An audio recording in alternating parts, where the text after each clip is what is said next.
मास्टरों, बड़ा चालाक आदमी हूँ। आज अपनी गांव जवार में बटाऊ ई कोनो अचंभित बात नहीं है बहादुर भी। अक्षर का होला भाई अभी तो हम पता नहीं है ना, अभी तो चांस न मिला न मिलल न तोरे जिंदगी में मिली।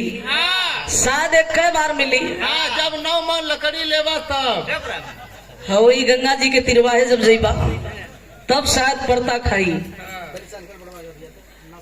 पढ़ाई अक्षर एक साफ साफ हिंदी में समझावा। हिंदी समझे के कोशिश की। अंग्रेज सब ना बैठल है। चुप रहा, इनका सब बनोई बैठल हो।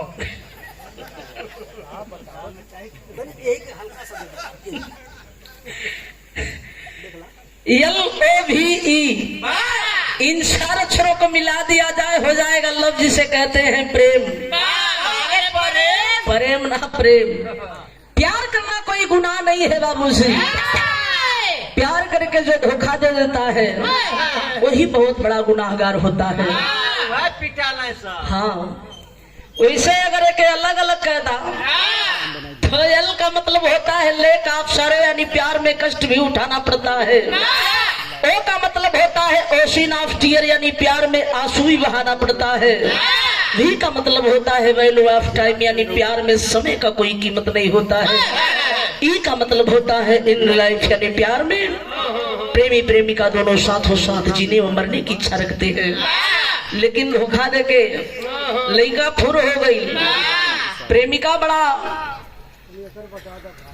छोड़ा जाएगा, बड़ा परेशान ही हो, तड़प रहल भी हो। बहादुर के विषय में कहा जानल चाहत हुआ, वैसे ही बतावत हुआ कि अब ही इतनी लंबी उम्र हो गई, प्यार का कबहू मतलब न जल्ली न देखना न जलना।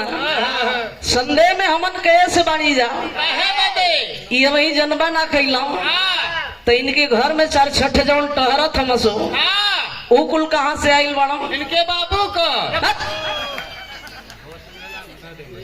बहादुर भैया प्यार कौन नहीं करता?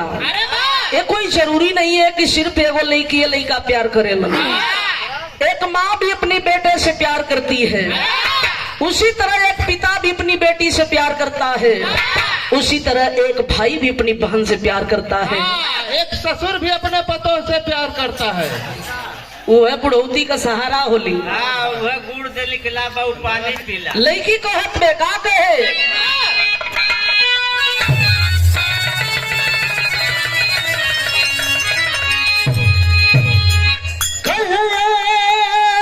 सुमरिया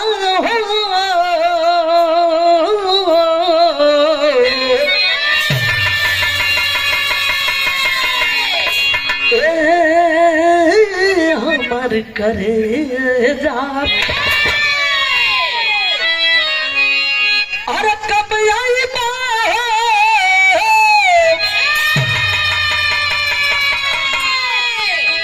कब आई